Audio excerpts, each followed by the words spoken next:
अरे सन्यासी, तुम अंदर कैसे आए? तुम्हें किसी ने रोका नहीं अंदर आने से? हे राजन, मैं एक आध्यात्मिक गुरु हूँ। प्रवचन के लिए दूसरे राज्य जा रहा था।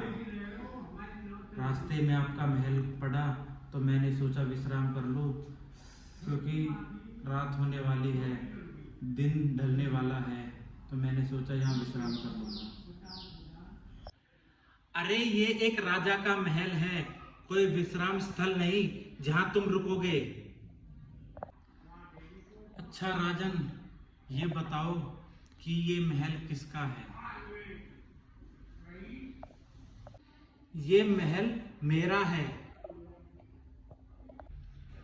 अच्छा, तो ये महल आपका है, लेकिन ये बताइए राजन कि इससे पहले ये महल किसका था?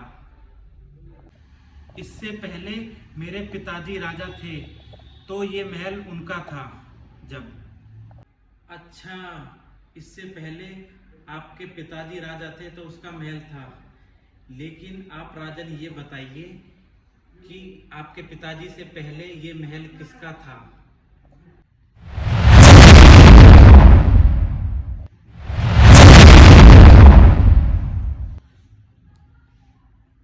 अरे मैंने आपको बता तो दिया, आप मुझे गुस्सा दिला रहे हो। मेरे पिताजी से पहले ये मेरे दादाजी का महल था और वही राजा थे। अच्छा, तो आपके पिताजी से पहले ये आपके दादाजी का था। पहले आपके दादाजी का था, फिर आपके पिताजी का हुआ, अब आपका है। लेकिन आगे किसका होगा? आप तो चले जाओगे, लेकिन आपको चले जाने के बाद ये महल किसका होगा? मेरे जाने के बाद ये महल मेरे बेटे का होगा। अच्छा, तो आगे चल के ये आपके बेटे का होगा। पहले आपके दादा का था, फिर आपके पिताजी का, फिर आपके बेटे का। तो आप भी एक दिन चले जाओगे, तो ये विश्राम गृह है कि नहीं है? हम इस जीवन में आए हैं तो एक यात्रा के लिए, जैसे यात्रा के लिए जाते हैं उस तरह से आए हैं हम।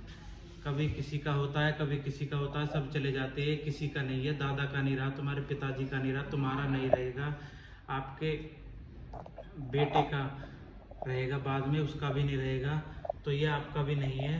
ये एक विश्राम गृह है, क्योंकि जिंदगी में हम आए स्वप्न की तरह है।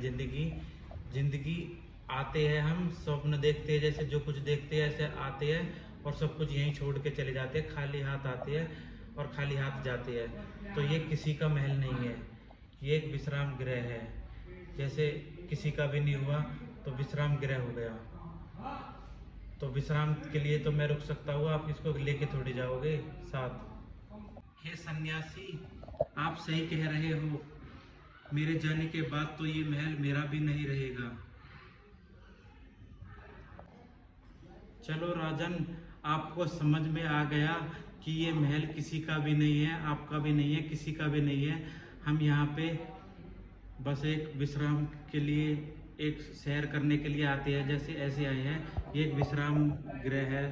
महल ये आपको समझ में आ गया, वो ही बहुत है। ये हम दुनिया में जैसे किराए पे रहते हैं, किराए पे रहने के लिए आते हैं, ऐसे है ये ज़िंदगी, और कुछ भी नहीं। आपको समझ में आ गया कि सब आते जाते रहते हैं, जैसे हम किराए पे रहते हैं, आते हैं जाते हैं और थोड़े दिन के लिए आते हैं फिर चले जाते हैं। आपको समझ में आ गया, वही बहुत है राजन। हे सन्यासी, मुझे समझ में आ गया कि ये मेरा महल नहीं, विश्राम गृह है। क्योंकि भगवान का दिया हुआ ये धरती, ये हमारी किसी का नहीं है। हमारे जाने के बाद सब हम यहीं छोड़ के चले जाएंगे। आपकी बात मुझे समझ में आ गई, मुझे क्षमा करें, मुझसे गलती हो गई। हे सन्यासी जी, मुझे क्षमा करें। आप रह सकते हो हमारे विश्राम गृह में, हमारे महल में रह सकते हो आप। मुझसे